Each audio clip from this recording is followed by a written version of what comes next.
नमस्कार। आकाशवाणी से प्रस्तुत है समाचार प्रभात।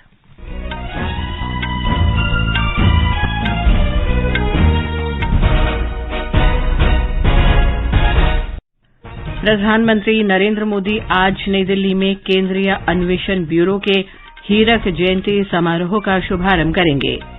भूटान नरेश जिग्मे खेसर नामग्याल वांगचुक 3 दिन की भारत यात्रा पर आज नई दिल्ली पहुंचेंगे। विदेश मंत्री सुब्रमण्यम जयशंकर ने कहा, भारत अपने राष्ट्र ध्वज का अपमान सहन नहीं करेगा। हरित भविष्य के लिए स्वच्छ ऊर्जा पर G20 विज्ञान शिखर सम्मेलन त्रिपुरा की राजधानी अगरतला में आज से शुरू।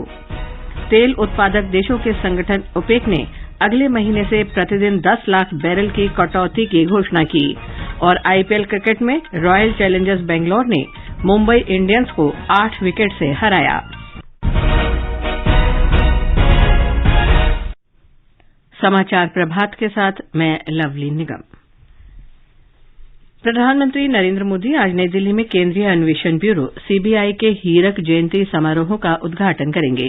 श्री मोदी इस अवसर पर CBI में उल्लेखनीय सेवा के लिए राष्ट्रपति पुलिस पदक और सर्वोत्तम जांच अधिकारी के लिए स्वर्ण पदक प्रदान करेंगे। श्री मोदी शिलांग, पुणे और नागपुर में CBI के नवनिर्मित कार्यालय परिसरों का वर्चुअल माध्यम से उद्घाटन भी करेंगे। प्रधानमंत्री CBI के हीरक जयंती वर्ष के उपलक्ष्य में डाक टिकट और स्मारक सिक्का भी जारी करेंगे। श्री मोदी CBI के ट्विटर हैंडल की शुरूआत भी करेंगे। केंद्रीय अन्वेषण ब्यूरो की स्थापना 1 अप्रैल 1963 को गृह मंत्रालय के प्रस्ताव के जरिए की गई थी। भूटान नरेश जिग्मे खेसर नामग्याल वांगचुक 3 दिन की भारत यात्रा पर आज नई दिल्ली पहुंचेंगे। विदेश मंत्री डॉक्टर टांडी दोरजी और अन्य वरिष्ठ अधिकारी भी उनके साथ आ रहे हैं। इस दौरान भूटान नरेश राष्ट्रपति द्रौपदी मुर्मू और प्रधानमंत्री नरेंद्र मोदी से मुलाकात करेंगे। विदेश मंत्री डॉक्टर सुब्रमण्यम जयशंकर और वरिष्ठ अधिकारी भी भूटान नरेश से भेंट करेंगे। भारत और भूटान के बीच मित्रता और सहयोग का अनूठा संबंध है, जो आपसी समझदारी और विश्वास पर आधारित है। भूटान नरेश की इस यात्रा से दोनों पक्षों को द्विपक्षीय संबंधों के सभी पहलुओं की समीक्षा का अवसर मिलेगा। साथ ही साथ दोनों देशों के बीच आर्थिक और विकास संबंधी सहयोग सहित सभी क्षेत्रों में द्विपक्षीय साझेदारी को भी आगे बढ़ाया जा सकेगा। विदेश मंत्री S जयशंकर ने विदेशों में सक्रिय खालिस्तानी अलगाववादियों को कड़ी चेतावनी दी है। कल उत्तरी कर्नाटक में धारवाड़ में विदेश मंत्री ने स्पष्ट रूप से कहा कि भारत अपने राष्ट्रीय ध्वज का अपमान सहन नहीं करेगा। डॉक्टर जयशंकर ने कहा कि खालिस्तानियों और अंग्रेजों को संदेश दिया गया है कि यदि कोई हमारे राष्ट्रीय ध्वज का अनादर करने का प्रयास करता है तो हम एक बड़ा झंडा लगाकर उसको जवाब देते हैं। उन्होंने बताया कि दुनिया भर में अलगाववादी खालिस्तानी आंदोलन हमारे पड़ोसियों के हितों की सेवा करने वाले लोगों को एक बहुत छोटे समूह की करतूत है। उन्होंने इस बात पर बल देते हुए कहा कि ये देशों का दायित्व है कि वो हमारे दूतावासों और उसके राजनयिकों को सुरक्षा प्रदान करें, जैसा कि भारत में किया जाता है। विदेश मंत्री डॉक्टर सुब्रमण्यम जयशंकर ने भारत के आंतरिक मामलों में जर्मनी और अमेरिका की टिप्पणियों पर प्रतिक्रिया व्यक्त की है। बेंगलुरु दक्षिण से सांसद तेजस्वी सूर्या के कार्यक्रम में विदेश मंत्री ने कहा कि पश्चिमी देशों को अन्य देशों के आंतरिक मामलों पर टिप्पणी करने की आदत है। भारत की G20 अध्यक्षता के बारे में विदेश मंत्री ने कहा कि ये भारत को विश्व के लिए तैयार करेगी। उन्होंने कहा कि भारत ने करीब 125 ऐसे देशों का परामर्श लिया है जो G20 के सदस्य नहीं हैं। ये समाचार आकाशवाणी से प्रसारित किए जा रहे हैं। भारत की G20 अध्यक्षता में 2 दिन का विज्ञान 20 सम्मेलन आज से त्रिपुरा के अगरतला में शुरू होगा। हमारे संवाददाता ने बताया है कि हरित भविष्य के लिए स्वच्छ ऊर्जा विषय पर होने वाले इस विज्ञान सम्मेलन का आयोजन G20 की बैठकों के एक भाग के रूप में हो रहा है। लगभग 75 प्रतिनिधि त्रिपुरा पहुंच चुके हैं। बांग्लादेश के प्रतिनिधि भी इस कार्यक्रम में भाग लेंगे। भौगोलिक दृष्टिकोण से त्रिपुरा जैसे छोटे राज्य के लिए G20 के प्रतिनिधियों की मेजबानी करने और खुद को वैश्विक स्तर पर प्रस्तुत करने का एक महत्वपूर्ण अवसर है। हपानिया अंतर्राष्ट्रीय मेला मैदान में आज से शुरू होने वाले विज्ञान सम्मेलन में विभिन्न विषयों पर 9 सत्र होंगे। आमंत्रित सदस्यों के रूप में बांग्लादेश के प्रतिनिधि भी इस कार्यक्रम में भाग ले रहे हैं। कुणाल शिंदे, आकाशवाणी समाचार, अगरतला।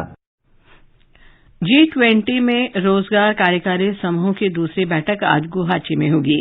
3 दिन की इस बैठक में वैश्विक अर्थव्यवस्था, सामाजिक संरक्षण और सुरक्षा के लिए सतत वित्त पोषण प्रमुख मुद्दे होंगे। भारत की G20 अध्यक्षता के अंतर्गत गुजरात के गांधीनगर में ऊर्जा परिवर्तन कार्य समूह की बैठक का आज दूसरा दिन है। इस बैठक के साथ साथ यहां आज 2 और कार्यक्रम होंगे। पहला कार्यक्रम शीतलन प्रक्रिया को तेज करने से संबंधित है, जबकि दूसरा कार्यक्रम नवीकरणीय ऊर्जा आपूर्ति श्रृंखला के संबंध में होगा। इनका उद्देश्य ऊर्जा परिवर्तन की सुविधा प्रदान करना और इसे आगे बढ़ाना है। इन क्षेत्रों में अब तक की गई पहलों की सफलता के आधार पर मिली जानकारी को इन दोनों कार्यक्रमों के जरिए साझा किया जाएगा, ताकि उभरती अर्थव्यवस्थाओं में इनका उपयोग दोहराया जा सके। ऊर्जा संक्रमण कार्य समूह की बैठक में भाग ले रहे सभी प्रतिनिधि शाम को मोढेरा सूर्य मंदिर का भ्रमण करेंगे। नवीन और नवीकरणीय ऊर्जा मंत्रालय में सचिव भूपेन्द्र सिंह भल्ला ने कहा है कि कार्बन उत्सर्जन घटाने का लक्ष्य प्राप्त करने के लिए हरित हाइड्रोजन मुख्य उपाय के तौर पर उभर रहा है। श्री भल्ला कल गुजरात के गांधीनगर में G20 से संबद्ध समूह की बैठक से अलग हो रहे एक अन्य कार्यक्रम को संबोधित कर रहे थे।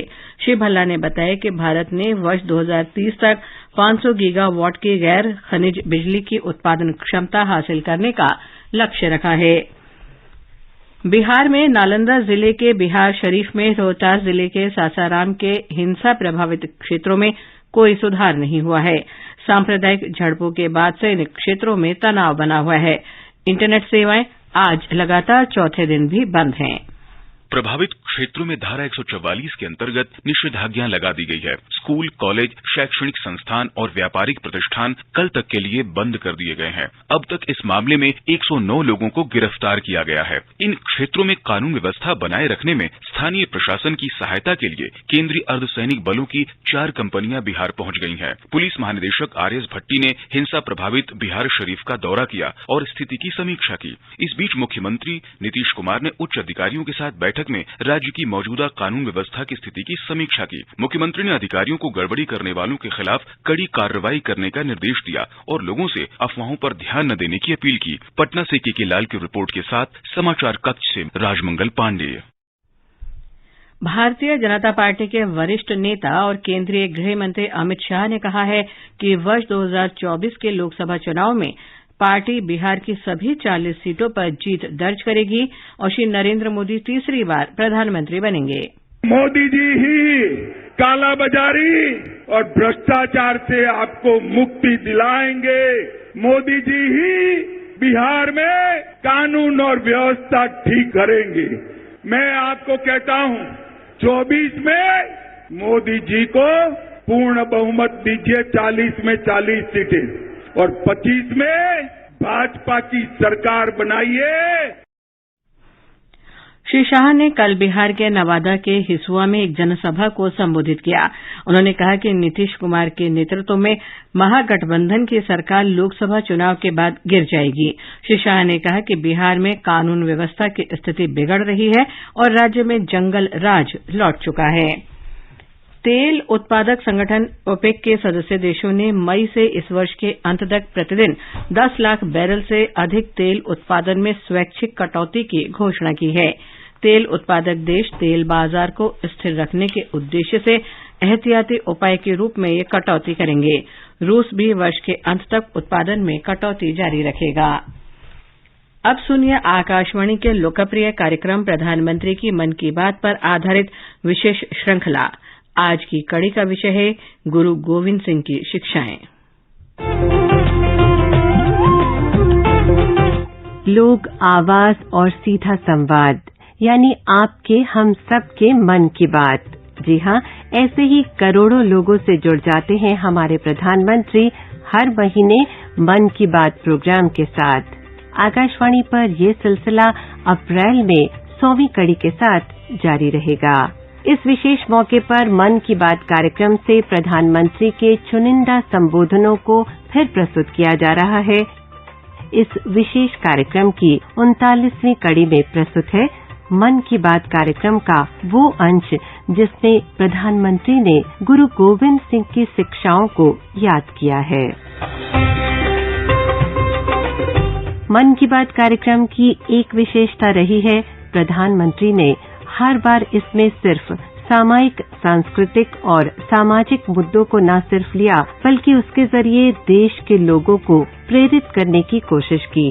31 दिसंबर 2017 को प्रधानमंत्री ने गुरु गोविंद सिंह की शिक्षाओं को यूं याद किया। गुरु गोविंद सिंह जी का साहस और त्याग से भरा असाधारण जीवन हम सभी के लिए प्रेरणा का स्रोत है। गुरु गोविंद सिंह जी ने महान जीवन मूल्यों का उपदेश दिया और उन्हीं मूल्यों के आधार पर उन्होंने अपना जीवन जिया भी। एक गुरु, कवि, दार्शनिक, महान योद्धा गुरु गोविंद सिंह जी ने इन सभी भूमिकाओं में लोगों को प्रेरित करने का काम किया। उन्होंने उत्पीड़न और अन्याय के विरुद्ध लड़ाई लड़ी, लोगों को जाति और धर्म के बंधनों को तोड़ने की शिक्षा दी।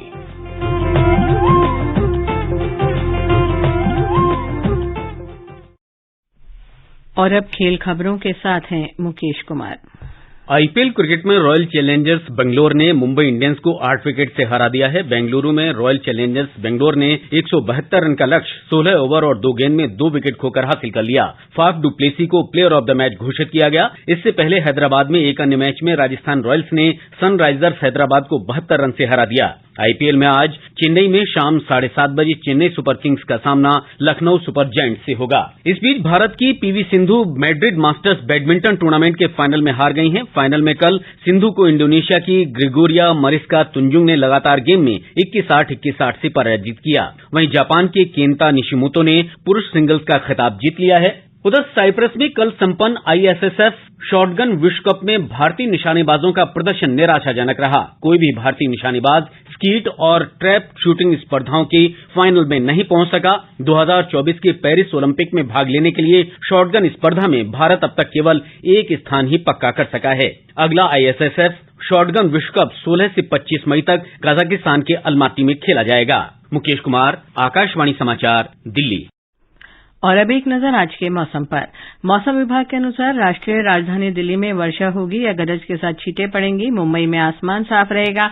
कोलकाता में आंशिक रूप से बादल छाए रहेंगे। चेन्नई में आमतौर पर बादल छाए रहने और हल्की वर्षा का अनुमान है। और अब समाचार पत्रों की सुर्खियों के साथ हैं देवेंद्र त्रिपाठी। धन्यवाद लवलीन। भारतीय अंतरिक्ष अनुसंधान संगठन इसरो द्वारा पुनः इस्तेमाल प्रक्षेपण यान के स्वायत्त लैंडिंग का रविवार को सफल परीक्षण होने को अमर उजाला ने भारत की उपलब्धि बताते हुए लिखा है, हवाई पट्टी पर विमान की तरह उतरा प्रक्षेपण यान। ये तकनीक हासिल करने वाला भारत दुनिया का 6ठा देश बना। राजस्थान पत्रिका ने इसे इसरो का नया कारनामा बताते हुए लिखा है, जय विज्ञान। सरकार ने बड़े पैमाने पर निम्न आय वर्ग को जन सुरक्षा योजना से जोड़ने का फैसला किया है। दैनिक जागरण ने इसे प्रमुखता से देते हुए लिखा है, इसके अंतर्गत देश के सभी जिलों के ग्राम पंचायत स्तर पर आगामी 30 जून तक बैंक और स्थानीय प्रशासन विशेष अभियान चलाएंगे। बेमौसम बारिश, ओलावृष्टि और तेज हवाओं के कारण मध्य प्रदेश, राजस्थान और उत्तर प्रदेश में गेहूं की फसल प्रभावित होने को जनसत्ता सहित सभी अखबारों ने दिया है। कश्मीर की बदलती तस्वीर शीर्षक से राजस्थान पत्रिका लिखता है, शांति की नई कोपलें, जहां कभी आम थी पत्थरबाजी वहां अब लहरा रहा है तिरंगा। दैनिक जागरण लिखता है, अर्थव्यवस्था में राष्ट्रीय औसत दर से तेज आगे बढ़ रहा जम्मू कश्मीर। हिंदुस्तान ने आईआईटी कानपुर की तकनीक को प्रमुखता से दिया है, शून्य से भी कम तापमान में पैदा हो सकेंगी हरी सब्जियां। पत्र लिखता है, आईआईटी ने विकसित किया रूट जोन हीटिंग सिस्टम। पहाड़ी और बर्फीले इलाकों में तापमान कम होने से सर्दी में होता है सब्जियों का संकट। 60 के दशक के क्रिकेट में दर्शकों की मांग पर सिक्सर लगाने के लिए प्रख्यात सलीम दुर्रानी के निधन पर सभी अखबारों ने स्मृति शेष दिए हैं। नवभारत टाइम्स ने उन्हें भारतीय क्रिकेट का शाहजादा बताया है। अंत में मुख्य समाचार एक बार फिर। प्रधानमंत्री नरेंद्र मोदी आज नई दिल्ली में केंद्रीय अन्वेषण ब्यूरो के हीरक जयंती समारोह का शुभारंभ करेंगे। भूटान नरेश जिग्मे खेसर नामग्याल वांगचुक 3 दिन की भारत यात्रा पर आज नई दिल्ली पहुंचेंगे। विदेश मंत्री सुब्रमण्यम जयशंकर ने कहा, भारत अपने राष्ट्र ध्वज का अपमान सहन नहीं करेगा। हरित भविष्य के लिए स्वच्छ ऊर्जा पर G20 विज्ञान शिखर सम्मेलन त्रिपुरा की राजधानी अगरतला में आज से शुरू। तेल उत्पादक देशों के संगठन ओपेक ने अगले महीने से प्रतिदिन 10 लाख बैरल की कटौती की घोषणा की। और आईपीएल क्रिकेट में रॉयल चैलेंजर्स बेंगलोर ने मुंबई इंडियंस को 8 विकेट से हराया। इसके साथ ही समाचार प्रभात का ये अंक समाप्त हुआ। नमस्कार।